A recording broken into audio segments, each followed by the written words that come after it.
আমি একটু যুক্ত করতে চাই আপনার কথার সাথে।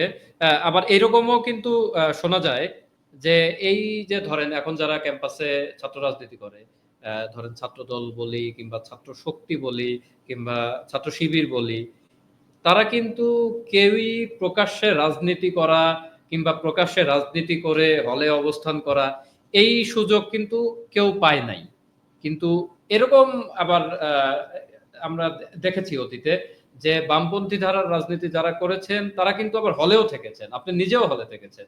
তো মানে কিভাবে এটা সম্ভব হলো ভাই, এটা একটু। আচ্ছা, প্রথমত যে জিনিসটা বলতে চাই জি যে আমার কথা যদি আসে, আমি প্রথম বর্ষে হলের গণরুমে থাকছি, প্রথম বর্ষের শেষ দিকে, অর্থাৎ 2018 সালের নভেম্বর পর্যন্ত আমি গণরুমে ছিলাম।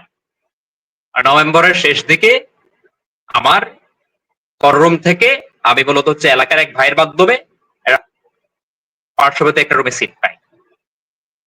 তখন পর্যন্ত আমি ছাত্রবাত্রী করতাম না। তার কিছুদিন পর থেকেই আমি সিদ্ধান্ত নেই আমি এই যে ছাত্র রাজনীতিতে আসা কিংবা আমাকে রাজনীতি করতে হবে, এটা একটা লম্বা আলাপ। আমি এই বাসসে একটা লম্বা সাক্ষাৎকার দিছিলাম, এই সাক্ষাৎকারে বিস্তারিত আছে, আমি পুরাটাই যাচ্ছি না।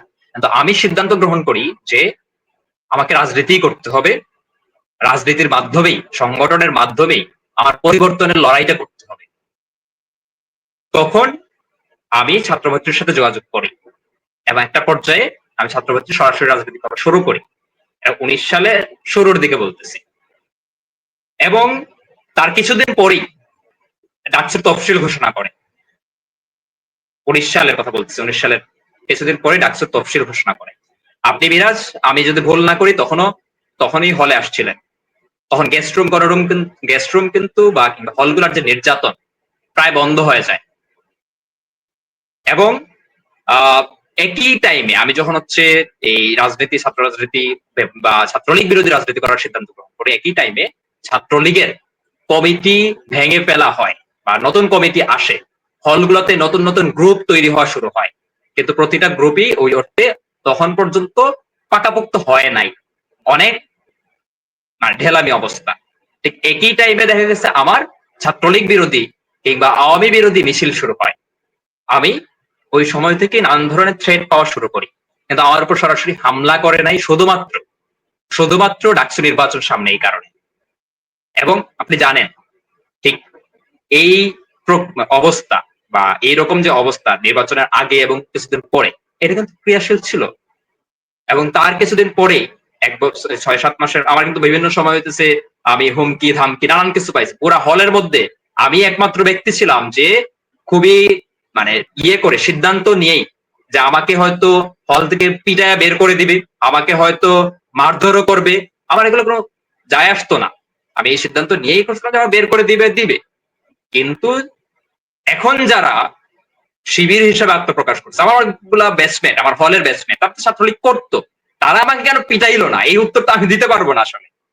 কিন্তু আমি যেটা বুঝি, এখানে ডাকসু নির্বাচনকে কেন্দ্র করে যে হলগুলার যে অবস্থা তখন ছিল, যে একটা দেখাইতে হবে, স্বাভাবিক অবস্থা দেখাইতে হবে, তখন কিন্তু ছাত্রদল ঢাকা বিশ্ববিদ্যালয়ে প্রবেশ করা শুরু করে।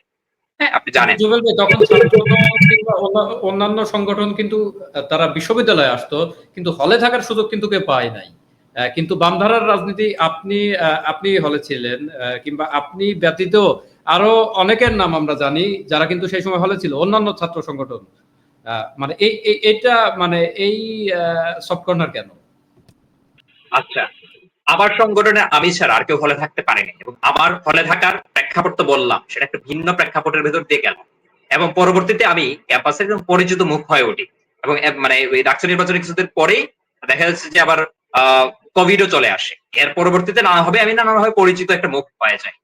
আমি একজন একটা হলে থাকতাম, হ্যাঁ, যে আসলে তাদের জন্য বড় কোনো থ্রেট হয় নাই। ফলে সে হয়তো আমাকে হল থেকে পিটায়া বের করে তার রাজনীতিকে কলুষিত আলাদা করে যে নানান ধরনের করা, যে আলাপে ওঠা, সেটা হয়তো চায় নাই। এবং এটা সত্য যে আমরা সংখ্যায় অল্প হইতে পারি, কিন্তু আমরা আওয়াজটা সারা দেশে ব্যাপক হারে তুলতে পারি। ফলে তার হিসাব নিকাশ অনুযায়ী সে কেন করে নাই সেটা আর আরেকটা যদি বলি যে অন্য সংগঠনগুলা হলে থাকতে পারে নাই বা থাকে নাই বা থাকতে পারে নাই, সেটা একেবারেই হইতেছে ভিন্ন ব্যাপার এই কারণেই বলবো যে আগে বললাম আমার সংখ্যা, আমি পুরা একটা সংগঠনে পুরা একটা বড় সময় জুড়ে আমি সংগঠন, আমার ছাত্র মৈত্রী সংগঠন ঢাকা বিশ্ববিদ্যালয়ে একজনের সংগঠন ছিল, আমি নেতা ছিলাম, আমি কর্মী ছিলাম। আজকে ঢাকা বিশ্ববিদ্যালয়ের ছাত্র মৈত্রীর যে বড় একটা অবয়ব দেখা যায়, এটা কিন্তু একজন থেকে শুরু হয়েছে। এবং আপনারা জানেন যে নানা ভাবে আমরা, হ্যাঁ তুমি হলে থাকছো, গেস্ট রুমে কি বলে যে গেস্ট রুমে বলতো বামদের সাথে মেশা যাবে না, শিবিরদের সাথে মেশা যাবে না, এটাও বলছে তো। এবং এই ধরনের ঘটনা কিন্তু ঘটছে। আমি যখন হচ্ছে ফার্স্ট ইয়ারে পড়ি, তখন একই সময় আমি পরবর্তীতে জানতে পারলাম, একই সময় আমি যখন সেকেন্ড ইয়ারে ওইটাদের সাথে পরিচিত হই, একই সময় মুজিব হলে, শেখ মুজিবুর রহমান হলে মুক্তার নামের এক বন্ধু ছিল, তাকে কিনা বের করে দিয়েছিল কিন্তু বাম ট্যাগ দিয়ে।